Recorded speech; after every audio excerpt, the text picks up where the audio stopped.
Victor, tell us about your. Oh, my claim to fame. Well, I'll tell you a bit about exercising my rights. So that was a Facebook page that I had started in 2020, right at the beginning of the, quote unquote pandemic lockdowns. And really, where that came about was, I was really upset that the government was infringing on our right to, freedom of religion, being a pastor of a church. And we were sitting around thinking, hey, what can we do to really speak out against this? Because they had effectively outlawed protest at the time because you couldn't gather. So we kind of came up with this idea, well, what could we do still keeping the law that you are allowed to leave your home to exercise? So we thought, okay, well, why don't I go out and exercise? I'll walk in the city, but I'll hold a sign at the same time. And we were kind of having fun with it. We called it exercising my rights. And I wore a headband. And then I came up with this tagline that muscles are like rights. If you don't use them, you lose them, as opposed to rights are like muscles. If you don't use them, you lose them, because the emphasis was meant to be on the exercise. So we did that in 2020. I've been arrested several times because of it over the years, and received several COVID fines going to, walking in the city, going to protests, things like that. So now where that's at is, we are taking the New South Wales government to the Supreme Court, and really with the help of Rebel News. So Rebel News is a Canadian media company, but they have Avi Yemeni running it in Australia. They've actually backed, using crowdfunding, a Supreme Court challenge, and our case is going to be used to see, what impact can a public health order have on our right to freedom of political speech and our right to assemble to protest. So it's going to be an interesting case. It's going to be precedent setting in New South Wales. If people want to support the case, they can donate at fightthefines.com.au. And that's going to be scheduled sometime this year to be heard. And, hopefully if we're successful, then it'll help a lot of people that have received COVID fines over the last 2 years at protests get off them. And we're basically making the argument that if a public health order does not explicitly remove the right to, freedom of political speech and freedom of protest and gathering, then that should still be allowed unless it's explicitly stated. So it's going to be an interesting case. How long do you think the case is going to take?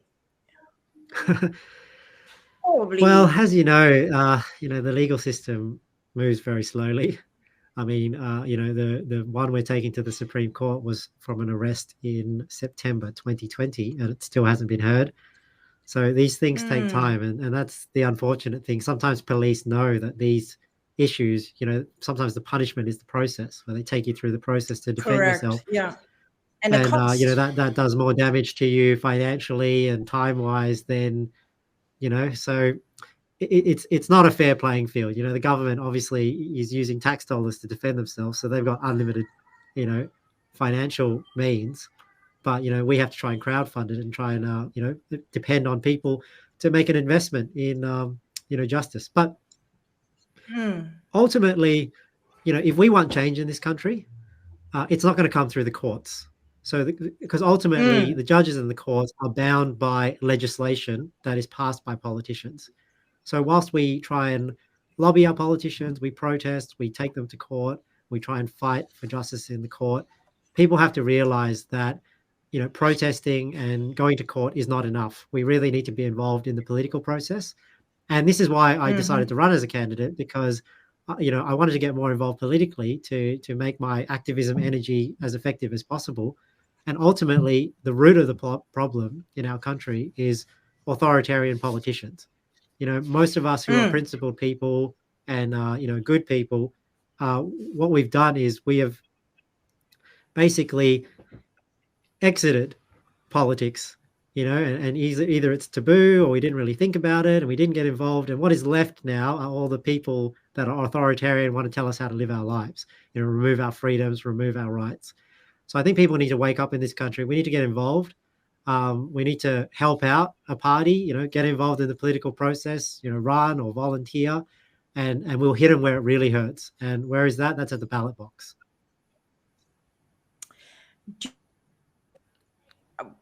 Some people say that a change can only be brought by revolution, not election. What do you think? Well, I think you would rather use non-lethal and non-physical means first. I think when We'll a try government that gets so first. tyrannical, yeah, when a government gets so tyrannical to the point where only physical force is necessary, then yeah, that it may get to that point one day. And obviously, wars and civil wars have been fought in the past.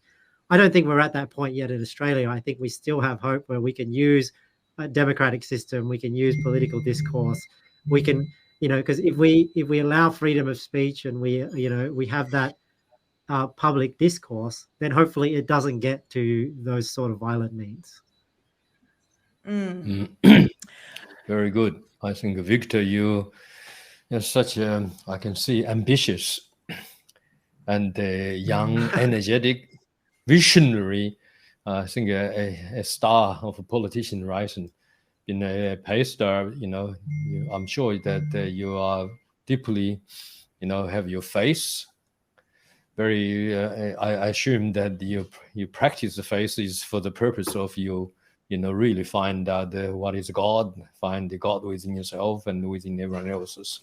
So this is great. I can see from your face. I never expected you would be a politician on the street. Okay, you don't look Well, like a and that's the thing. politician. Like, I don't have lofty ambitions to be a politician. I mean, the reason why I'm running is because I see the direction the country's going over the last 2.5 years. I'm a father of 6. I'm worried that my children won't grow up with the same freedoms that I did growing up in Australia. So my passion is to serve the Lord Jesus Christ. Be a preacher of the Bible, preacher of God's word. But I see what's happened over the last 2 years. Our freedom to preach the Bible and even to gather as a church is being removed from us. So this is why I got involved. So over the last 2 years, I was looking at, how can I get involved? Excuse me. How can I get involved in politics just to help out? I just wanted to be a volunteer and just, help the cause. But one thing you'll realize when you get involved, it's no different to any sort of labor of love, where the harvest is plenteous, right? But the laborers are few.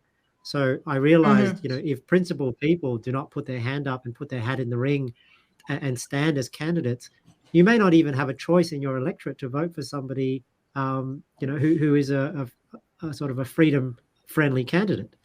So that's why I've thrown my hat in the ring. I figured if I don't, then the electorate of Werriwa may not even have a choice.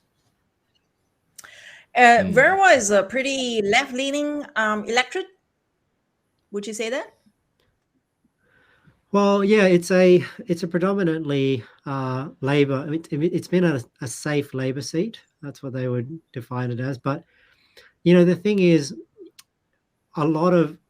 I think a lot of Labor voters out here, they just vote Labor because they've always voted Labor. There's always been that duopoly of Liberal and Labor. They've grown up voting Labor. But all the people that were Labor voters, decades ago, they would be considered the right side of politics now. Sorry, I've got a cough.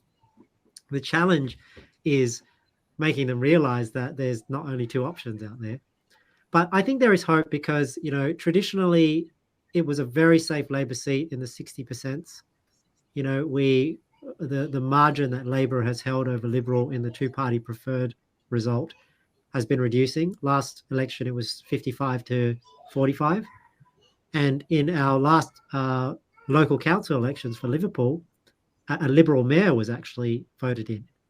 So I think the tables are changing. And also, COVID and the last 2 years has also added a different dynamic to southwestern Sydney, because in Sydney in particular, a lot of the local government areas out in Western Sydney were discriminated unfairly against. We had restrictions placed on us that the eastern suburbs didn't have placed on us. So people out here that, own small businesses, they work in construction, they were unequally treated across New South Wales. I mean, one perfect example of this is we had rules where if you lived in a local government area of concern, you had to be vaccinated to work outside of your local government. But if somebody who was not from a local government area of concern worked in that same area, they didn't need to be vaccinated. So it didn't make sense that you had the rules were inconsistent. If you were in a local government area of concern, you had to be vaccinated to work outside of your local government. But if somebody else came from another place, they didn't have to be vaccinated to work in that same local government area. So there were rules like that which didn't make sense. So I think the last 2 years have really tipped things on its head. Anything can happen this election.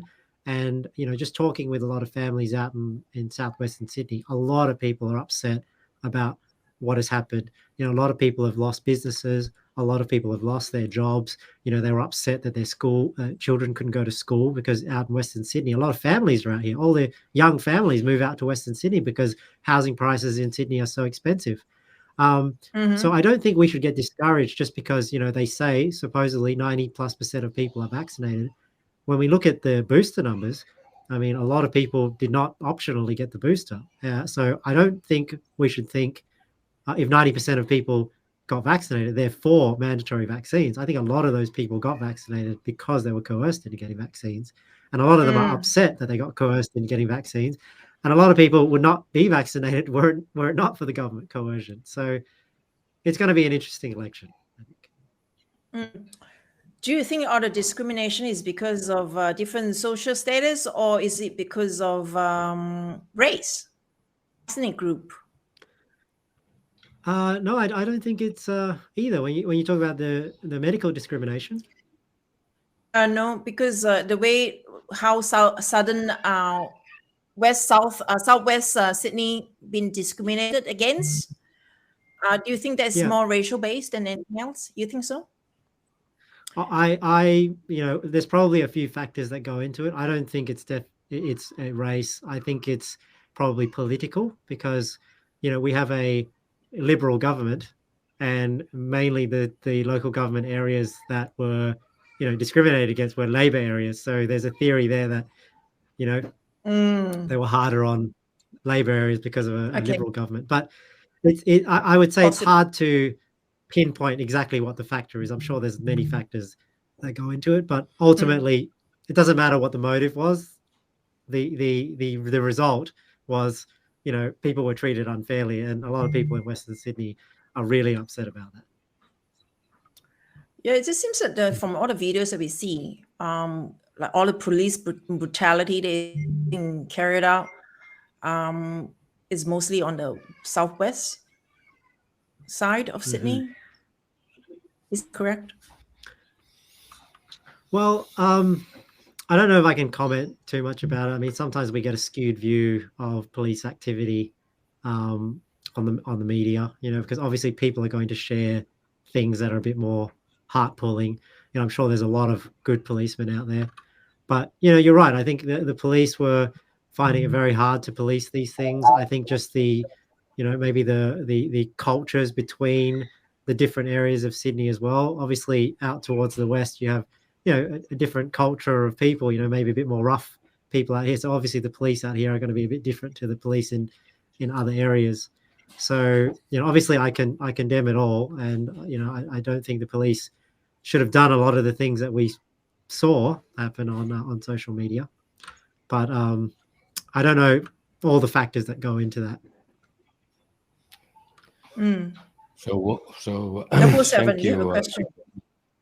Yeah. Okay, thank you, Victor, for coming to our program, and it's always good to have someone like yourself.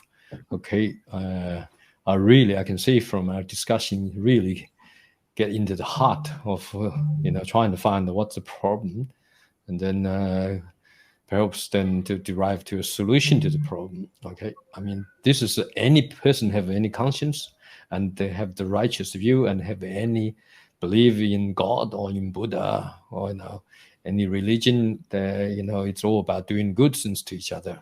Okay, so I just have one question. So tell me that in terms of the institutional rights we have as Australian citizens, so do you think the government, together with the medical chief officers, with the police commissioners, so those people who holding administrative power supposed to be, working for the people, for the benefits, for the social, economical, and the happiness of the people. That's what they're sworn for into. So I believe that's our constitution should be if it hadn't been there. So tell me that by observing over the last 2 years, the actions, behavior of the government, okay, the law enforcement bodies and the bureaucrats, have they violated any really constitution in a way, one or another? Can you list a few? And then how can we hold them accountable to make a change? Right. Well, I'll say what my understanding is of the situation. I mean, excuse me. In Australia, we really don't have that many legally protected rights.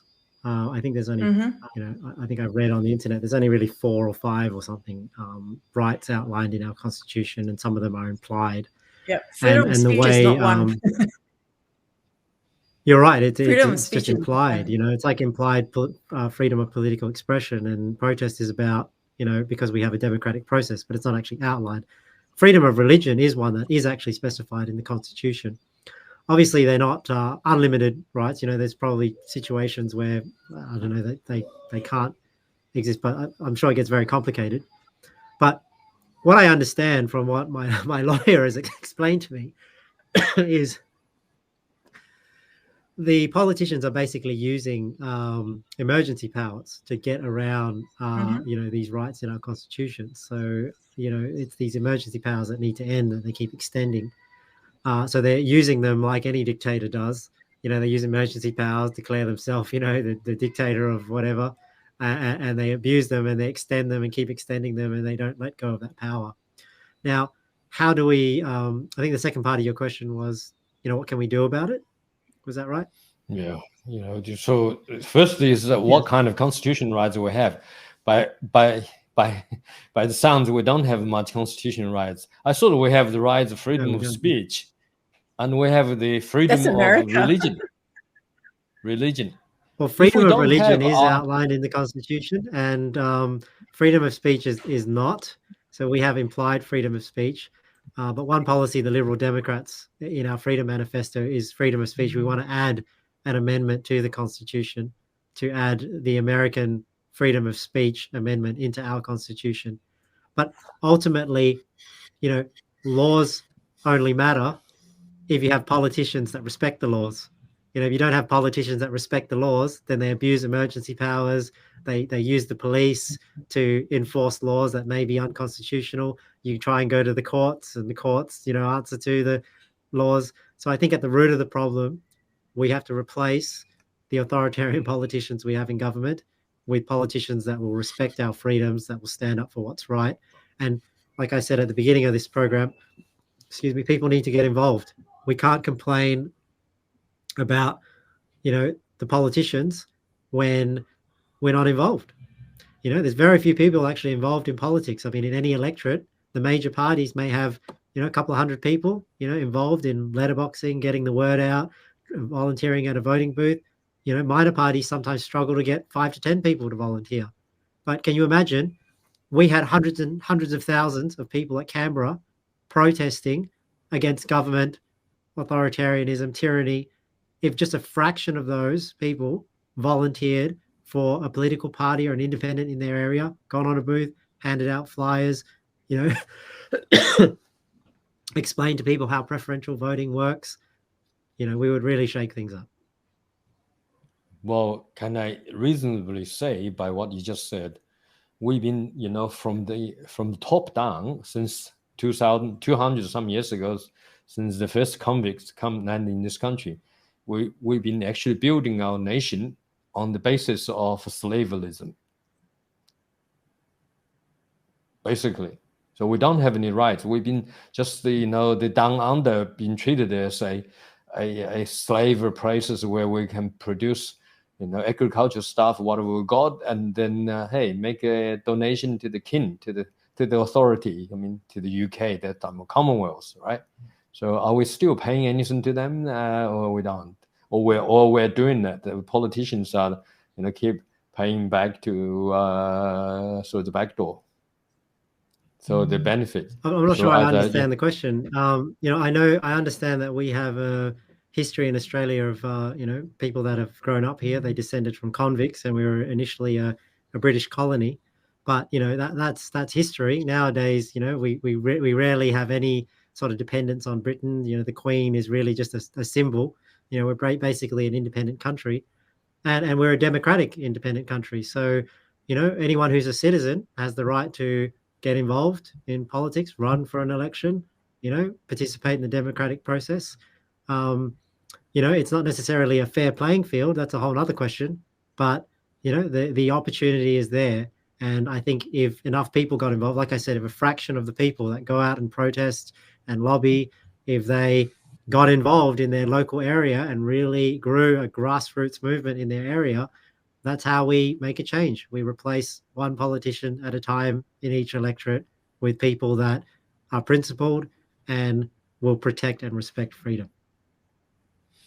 I understand what you said, but when I observed what's happened over the last 10 years, I see Pauline Hanson, okay, One Nation Party. I also saw Clive Palmer come up with money, and both of the parties, I think they're working very hard against the major parties, and Pauline Hanson been jailed for some kind of wrongdoings and so on, but this is a blackmail of using the so-called the process. We're supposed to have like freedom of the media is supposed to be independent, but you see, once you don't have a media, the freedom of speech through your main media, okay, newspapers mainly Channel 7, 9, and you just don't have this equal power of influence because no one heard about you. You can be the master of politicians and the better than any politician in the history, but no one hear about you. Okay, you're just talking to us and yourself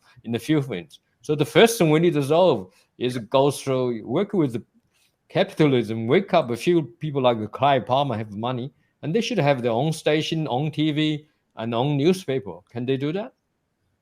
So everyone knows about what exactly your voice is. I heard about you. I know you have the righteous heart. You want to do good for the country. You are, you're basically fed up with the bipartisan agreement. The both parties, they sold out all the people, put their polybars, and we become more and more like a CCP China, like a dictatorship of slaverism. Look at the situation. I know, the inflation, the people are become, the more percentage of people become in the percentage of absolute poverty, and you don't have their resources are in business sectors, and if you don't know the politicians and you don't, you just don't have the influence to get to the project. Okay, so you're lucky if you survive now. I mean, the price is so high. And soon, if they put the interest up, everyone will go bankrupt. It will become what? You own nothing. You're going to be happy.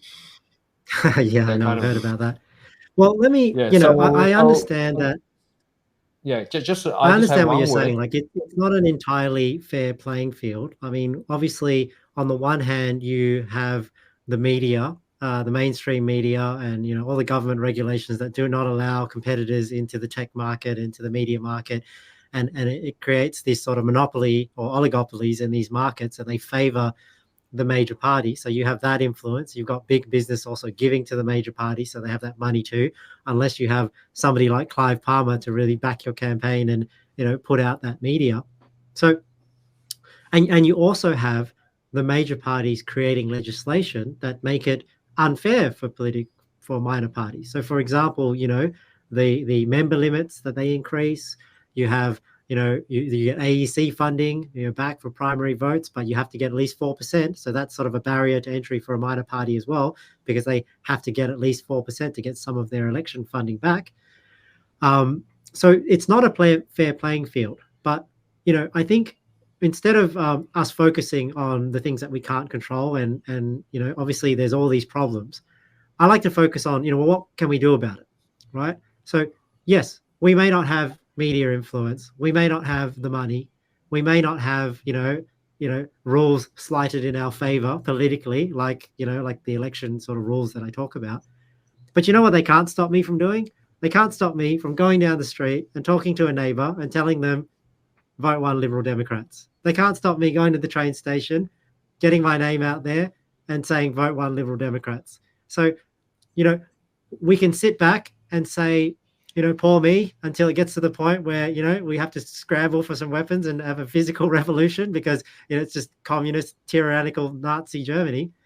Or we can use the opportunity we have and say, look, why don't we fight back with people power? Why don't the people get together that are like-minded, that are principled? And like I said, in a local electorate, if 100, 200, 300, 500 people of the 100,000 in the electorate just said, you know what, I'm sick and tired of this, I'm going to go out and make a difference, you wouldn't need mainstream media, because there'd be so much letterboxing going on and people talking and word of mouth that can overcome this. Now, is it easy? No, I'm not saying it's easy. Is it easy to find people like this?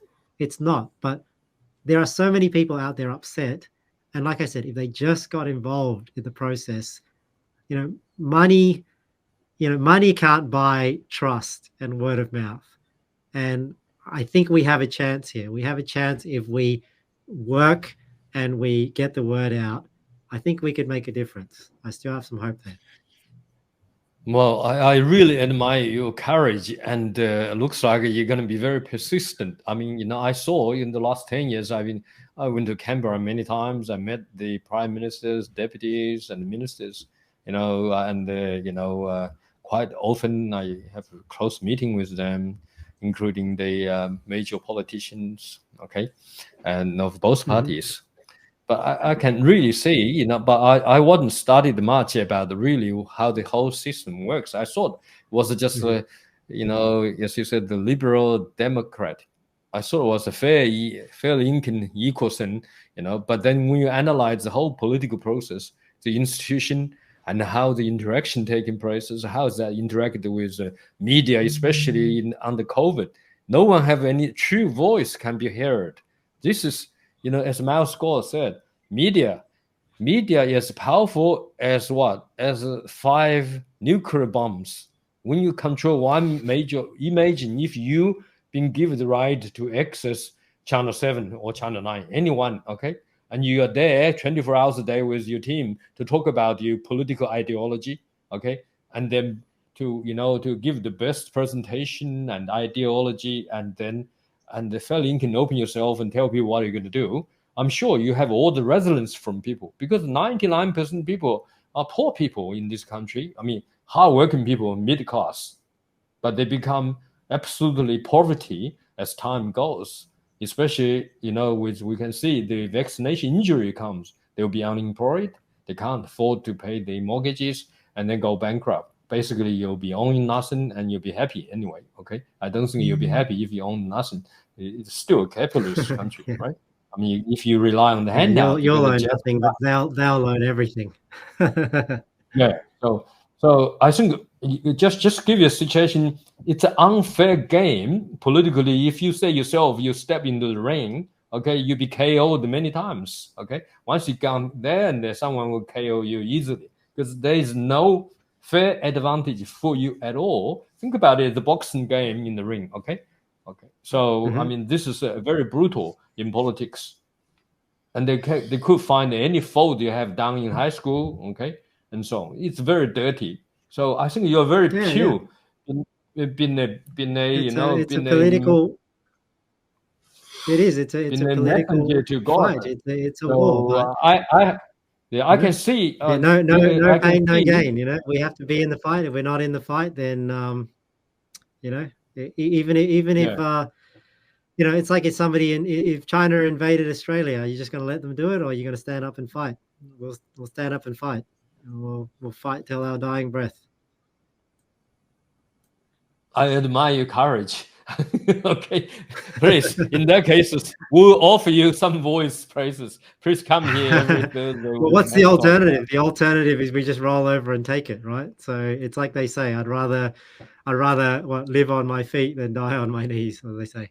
I'd rather I might have messed that up. Right. I agree with you. I think this is, I mean, you're working for God, so therefore you got no fear. No fear to fight for the justice if you believe it is right.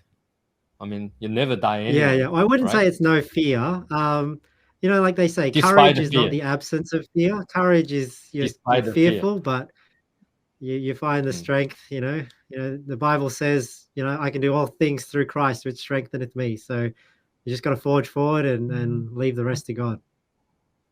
Yeah, you're a very faith practitioner, so that's even better. I can see you're going to be the future prime minister. I'll be really want to see you be our prime minister for the future. Well, You have that I ambition? highly doubt that. Usually, the problem with democracies is, in order to be the leader of a democracy, you have to cater to the very middle. I think the only thing that would change that is if we, like, one of our policies in the Freedom Manifesto is we want to make voting optional. See, one of the problems in our country is we have compulsory voting. And the problem with compulsory voting is when everybody is forced to vote, you have a very large apathetic middle that are not interested in politics at all, but they have to go to the voting booth and vote. And they don't know the difference between Liberal and Labor. They don't know all the minor parties. They just vote whatever is on the media. So one way we can sort of combat this apathetic vote in Australia is if we can push for optional voting, then people who are not interested in politics don't get involved in the process. They have the option to. But unfortunately, because we have compulsory voting, politicians always have to cater to that large apathetic middle. And this is why the leader of the country is always going to be some lukewarm in the middle leader. So the goals of the Liberal Democrats, because we're a principled party, we're not necessarily trying to convince 51% of the population, because the majority of the voting population, when it's compulsory, is going to be largely apathetic to, very complex political issues. So the goal of the Liberal Democrats is if we can convince 10% of the population to stand for freedom, then we may have a large crossbench within Parliament in the lower house and in the upper house that will hold the government to account. That's sort of the realistic expectation of the Liberal Democrats. But if we can sway the culture and we can get more people loving freedom, loving small government, balanced budgets, free markets, and we become government that way, well, that's even better. That's icing on the cake. Do you think the sun will rising from the west? Sorry, yeah. What do you? Oh, sorry, I don't understand that. Can I ask you a question? I'm not very sure. Liberal Democrat, is that the Liberal National Party? No. So maybe I can tell you a bit about the Liberal Democrats. Okay. So the Liberal Democrats is not the Liberal between... Party. We have no affiliation with the Liberal Party at all, besides the fact that we use the same word in our name. And recently, that's good. Yeah, recently, like I was talking about, the unfair playing field of political rules. Recently, the major parties tried to monopolize these words. So this is why our party went to court with the Liberal Party, because the Liberal Party tried to say no other party could use the generic political term liberal. So rather than being concerned about running the country and recovering from COVID and getting our economy back online, they're trying to do all these political games to stamp out the political competition. So we took them to court. Unfortunately, they lost. So maybe, I don't know, next elections we'll have to change the name. But right now we're going to the federal election as the Liberal Democrats. Now, the American taint on those words have changed what those words mean. So Liberal Democrats in America means kind of like the far left. But in Australia, Australia is meant to be a liberal democracy, right? So a liberal democracy is about liberty and democracy. That's what it means to be a Liberal Democrat.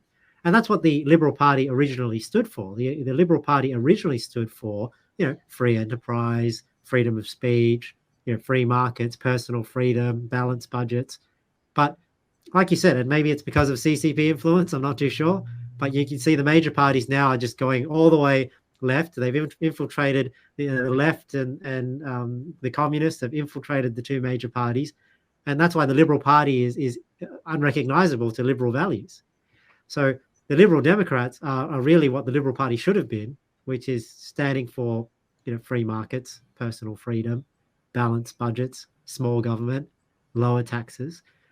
People generally tend to think of liberal values today as libertarian. So libertarian just means you believe in freedom. You want the government as small as possible. We don't believe in no government.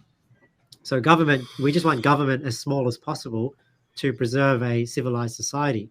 But I like to say, government should be like the waiter at the restaurant. They're doing a good job when you don't really notice that they're there. I mean, once you notice that they're there, they're encroaching a bit too much on our lives.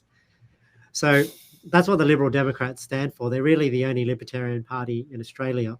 And that's what I love about the Liberal Democrats, because the biggest threat to our freedom is, like I said, authoritarian politicians. And I feel that the only party really serious about rolling back government is a party that is addressing the debt issues, addressing the spending issues, addressing these economic issues, taxes, the things that most people find boring. But we have to remember that, money is power. The more money of ours that government controls, the more power they have over us. So we really need parties that understand this dynamic. So when we say we're going to push back on authoritarian politicians, we're not just trying to get government power and use it for things that we want to do. The Liberal Democrats actually want to rein in government power. We want less government, more freedom. We want to pay lower taxes, so that there's a smaller government and a bigger citizen. Because if we pay less taxes, that means more money's in your pocket, and then you have more power to make choices about your own life. And that's. But I think the nature that's probably in a of nutshell what the politics. party's about. Yeah, I tend to look at your statement. Are you on the top of the party, or are you on the top management of the party, or you are one of the members? No. I mean, I've been following the party for probably over 6 years, but only because what of is your stuff that's influence happened over to the last party? So what is your influence into the party? Yeah, well, I'm the candidate for the electorate of Werriwa. So I joined the party as a member just to get involved. But like I said before, because there's not a lot of people involved in politics, I put my hat in the ring as the candidate for Werriwa, which is an federal electorate in southwestern Sydney.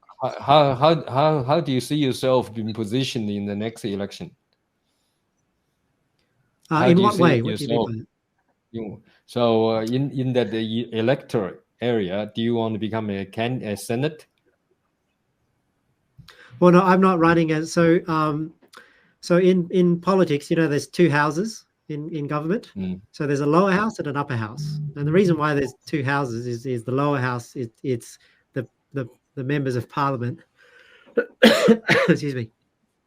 The members of parliament represent different electorates. So the electorate is the local, 100,000 people roughly that the state and country is divided into. The upper house is representing the country by state. So every state has 12 senators. Every 3 years, half of them get vacated and we try and vote in the next 6.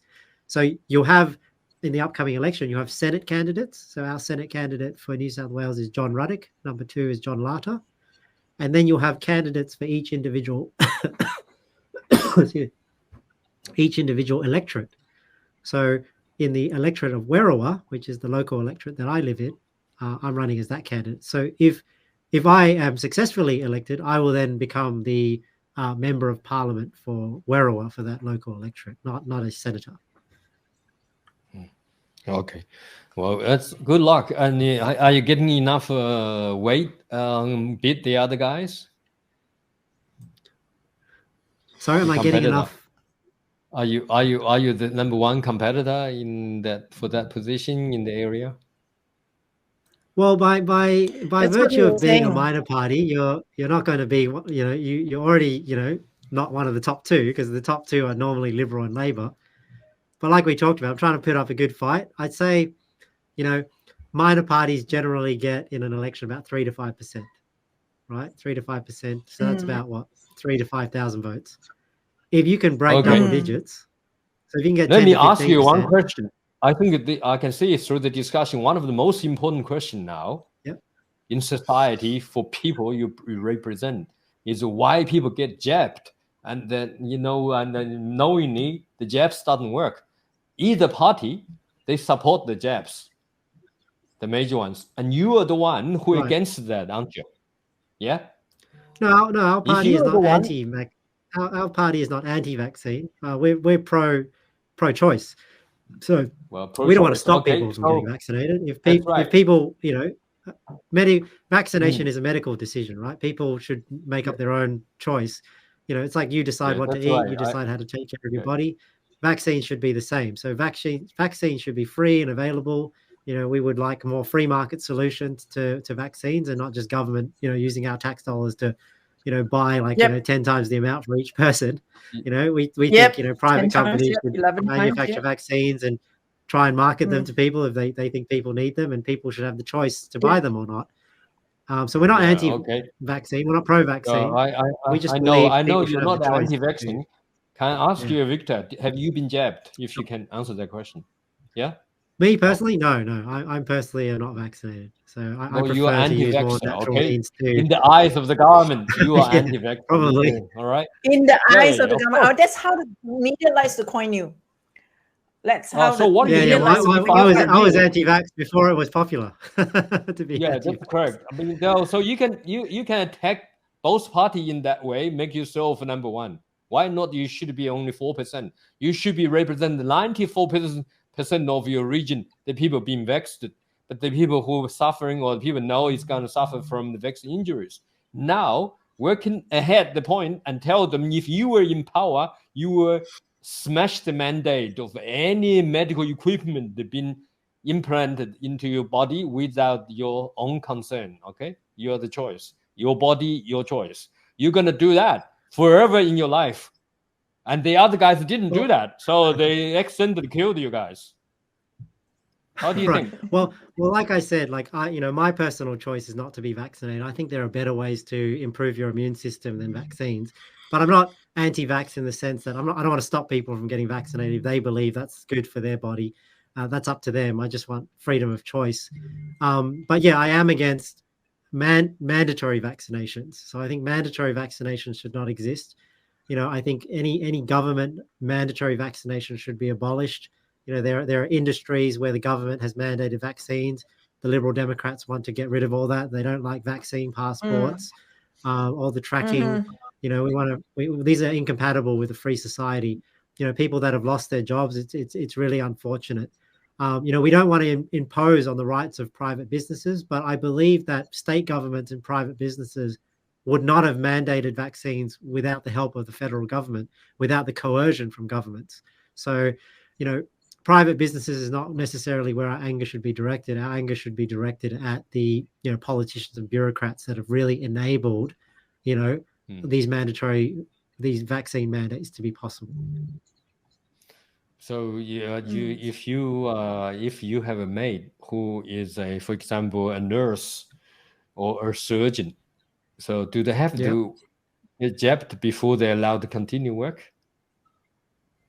No, they shouldn't have to. Yeah, I think those departments that are, run, any public sector department should not be able to mandate vaccines, because it's like police, ambulance, anything that is public sector should be treated like if you can't impose mandatory vaccinations on citizens, you should not be able to do that in the public sector. That's right. So if you make your campaign slogan focus on that, when you spell out what they're for them for, the number one thing is if you were ever have the power, you make it constitutional. No government, no one should allow to mandate, inject any medical equipment into your system without your consent. That should be your number one right. I mean, 85% of people who jabbed, who see, some friends have a side effect, some have fatal effect, some are dead, will resonate with your call, okay? That is the call from God. God don't want to kill people. That's the first right. You got to have the right to leave. Vaccinations is a very narrow scope, right? Like when you talk in politics, you need to have a wider scope. Consent to everyone. This is very small. In our freedom. Sorry, if I can just finish. In our freedom manifesto, if you don't have the life, we do address. If you get died from the mandate, there's nothing matters for you. So you got to be live, healthy first. I think. Yeah, so what do you think about the? I think Benny, you haven't asked any question. Have an interaction. I'll ask Benny to have a chat with you. Okay. Yeah, it's because you're taking all the time. But in our freedom manifesto, we do address that we believe vaccination should be available and not mandatory. So that is one of our federal election priorities, right? Under our first point, freedom from COVID alarmism. But like I'm saying, that's not our only, election platform, right? We have there are many other things that are important. So that's why our scope for the federal election is a little bit wider than just vaccinations. And like I said, we're not an anti-vaccine party. We just believe it should be a free choice, and it's clearly outlined in our manifesto. Okay. No worries. Thank you. Okay, maybe I'll hand to the Bernie here and you have some questions. Yeah, look, Victor, I really congratulate you to stand up and be in the electorate it's like you're giving up service to the community. It's also taking away from your own family to actually go and represent your own electorate. And your biggest thing now is things are changing with a lot of people. People are now they're not going with the major parties or the money, the anti-vaxxers or anyone who's been hurt in business or anyone who's been coerced. They are thinking now about who they vote for. And if you can get together and with your minor parties, that's what you got to do, is get across the line. Your biggest problem maybe is your name is a little bit tarnished with one of the popular ones. So that's what I feel. But how do you get around that is your marketing, and also you're going to need a lot of money. So look, but I still having a go and getting people behind you is the biggest thing. But I think too is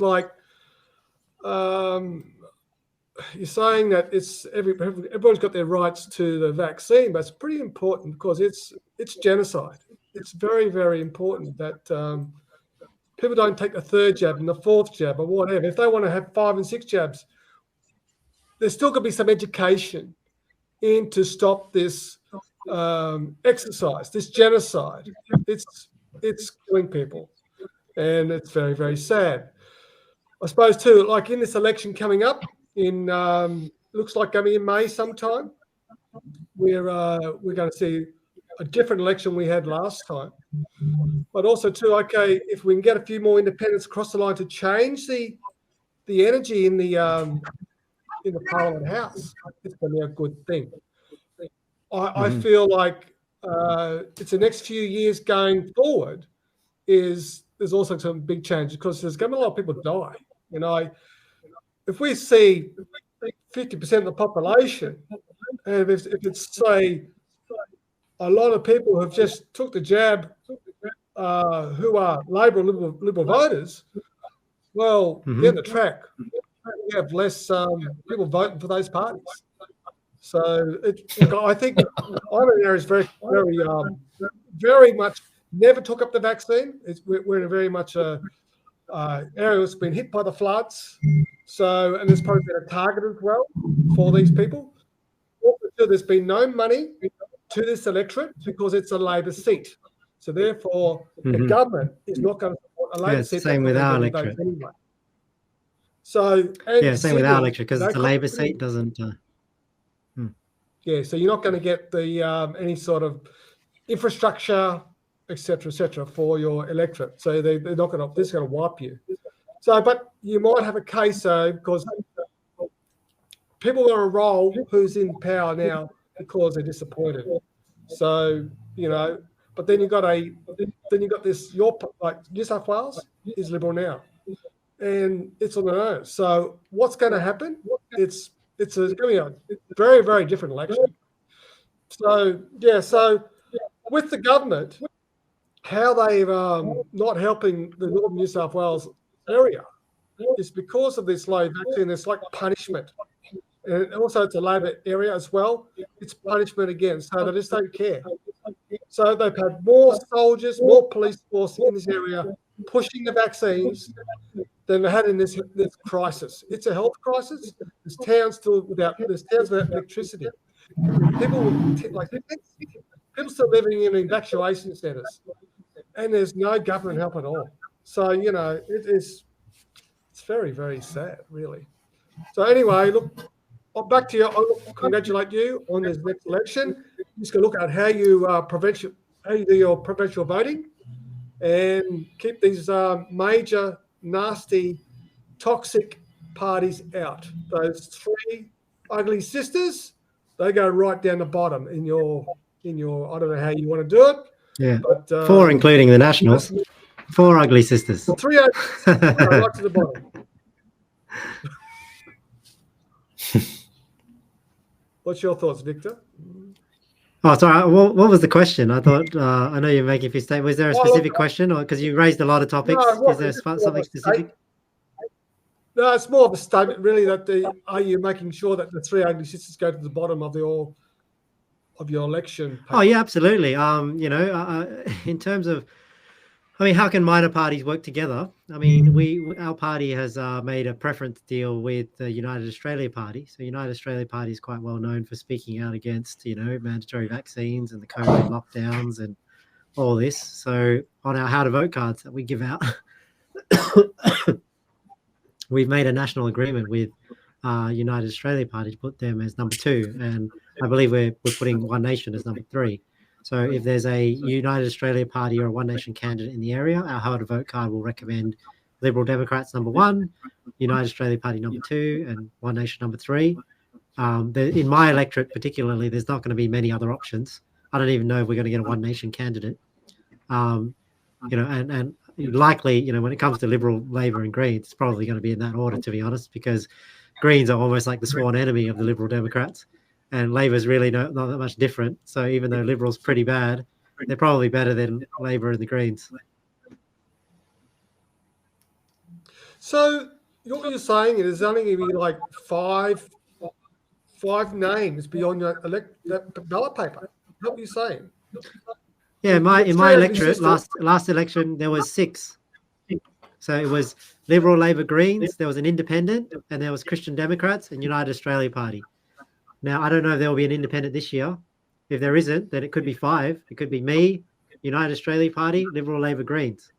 That's why I put my name up, because I think in this electorate, there it's not like, you know, there's always a freedom-friendly candidate running. You know, and I preferred the Liberal Democrats over United Australia Party. So, you know, I wanted to make sure there was a Liberal Democrats candidate in the area. Oh, that's good then. Yeah, I hope there's more independents as well. They put their hand up as well, whether it's Great Australia Party or whatever other parties there are, the Australia One, et cetera, you know, so there's more votes, more numbers on those independents to keep the 3 ugly sisters down the bottom. That's what I'm trying to say. Well, the problem is, you know, running as an independent is very difficult because you're pretty much on your own. I mean, it's $2,000 just to nominate as a candidate. So that's already a barrier to entry as well. Gap Party, I understand, is quite heavily based in WA. So whilst they may be running in the WA Senate, I doubt highly that they'll have somebody in New South Wales. Australia One are not even a registered political party. So they're basically going to be running as independents. But the problem is, you know, if you run as an independent in the Senate, it's almost near impossible because you don't have a box above the line, and probably 99% of people vote above the line. If you're below the line only, you pretty much have shooting yourself in the foot. And if you run as Australia One on the lower house ticket, you won't even have Australia One next to your name because they're not a registered political party. So you'll just be as an independent. So you're not really benefiting from the name recognition that Ricardo Bossi has built up. I understand his reasons for doing that. I'm not knocking his reasons for doing that, but it's obviously going to make it a bit more difficult. That's all. Indeed. Why is he doing that? It seems useless. I don't know all the reasons. I mean, we probably have to talk to him about it, but he's a very principled person, and sometimes principled people, you know, have principles that, you know, may be a detriment to them in political aspirations. So for whatever reason, he's decided not to enter the party.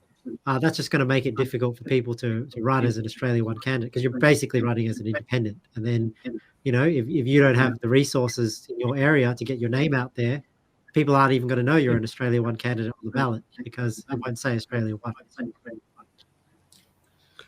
So how much money do you need? You got 2,000 to just to register. You got to also do some campaigning. You also got to make brochures, signs. You also need people to, like, volunteers to market yourself. Yep. Where does the money come from? How do you envisage that you're going to push your vote? Well, this is what my plan was. I budgeted about 25,000. You can see on my website under my donate page, that's sort of the breakdown of the budget. I was looking at $2,000 for registration, about $5,000 for flyers, $5,000 for signs, a couple of $1,000 for t-shirts, other expenses as well, like software, administration, food for barbecues and things like that. And how do you raise that money? Well, you gotta go and ask business owners that and say, hey, can you throw in supporters? Because supporters will come and say, hey, they believe in the cause. They give $100 here, $250 here, $1,000 here. You don't need to pander necessarily to big business to try and get money. I think people need to realize, look, there's enough of us. If we just all chip in a little bit, you can fund a local electorate campaign. Because what you don't want to get into and you don't want to perpetuate is saying, oh, if you donate $10,000, I'll do you a favor. And if you donate $20,000, I'll do you a favor. And then you just perpetuate this corrupt pork barreling system. So this is sort of what I alluded to at the beginning, where if people just got involved, I mean, if a few hundred people chip in $100, you have enough money for all your marketing material. And if you have the people volunteering on the ground and that grassroots, you don't need to. The reason why Clive Palmer is spending millions and millions of dollars, I mean, it's not on local campaign expenses. It's on radio ads, TV ads, because I'm sure their party, just like any other party, is struggling for volunteers. And to make up for volunteers you don't have, you got to put all this money into traditional media. But that's what I'm saying. Exactly. Understand the power of just being a grassroots volunteer. Like, you're worth so much more than any billboard on the side of the road, because you can talk to people, you can gain trust, you can build a community around yourself that now is informed. So that's where I think we have a chance. I'm not saying it's easy, but if that's the way we fight, then I think we have a better chance of overcoming all the things you guys mentioned at the beginning, all those influences that are against us. So for you, gaining exposure and everything else, other than going out to train station to distribute leaflets, what else do you do? Oh, well, it's social media. It's meeting people that meet people, having meet the candidate events. I mean, marketing is marketing. I mean, if you've done any sort of business, where you're just trying to meet people and network, it's all the same. It's just getting signs out in front of people's houses, signs up in the area, talking to people. Just more of that every day. Trying to do as much as I can. You have a background in sales. Does that help you think marketing yourself as a candidate? Oh, absolutely. I mean, so some candidates.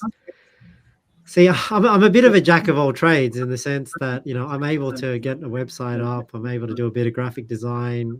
I do have some sales experience.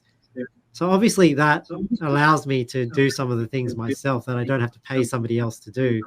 The party helps there as well. And this is, if I was an independent, I wouldn't have even had a contact database, a system to create a website. So the party has helped in that aspect, that system already exists that I can utilize. But you're right, if you don't have those sorts of skills, then getting yourself off the ground is a lot dearer, because you're going to have to pay a graphic designer, you're going to have to pay a web developer, you're going to have to pay. So that's where it might get more expensive. If you have some skills where you can do that yourself, then obviously that makes it a little bit easier. How do you find time? You have a job. Well, the funny thing is, I've always pastored a church part-time. And I worked full-time. But see, I had decided to run as a candidate in September just to get involved. But then in October, the company that I worked for mandated the vaccine. So I lost my job in December. Okay. So I decided, I'm just going to invest the next 5 months, use some of my savings and any donations I get to give this federal election a good crack. And hopefully I can take a chunk of votes from Liberal and Labor in Werriwa. So, how do I find the time? Obviously, I'm not working full time. I'm just doing this at the moment. I'm pastoring the church part time like I always have. But also, my wife is a stay-at-home mom. So, people wonder, how do you do it with 6 kids? Well, obviously, I can't do this all on my own. I have a super mom, in the background that's, holding the fort, and she works harder than I do. So she's the one, taking care of the kids, taking care of me. I could not do the things I do without my amazing wife. I'll tell you that. And she's the unsung hero in the Tay family. Yeah. I have one kid, and even that is a handful. Yeah. You have to run a tight ship, that's for sure, when you've got lots of kids. Yeah. Right. Victor, thank you so much for coming on to program. Visit victortay.com.au to learn more and download our Freedom Manifesto, which outlines our 10 policies for the coming federal election. Authorised by John Humphreys for the Liberal Democrats, Mount Waverley, Victoria.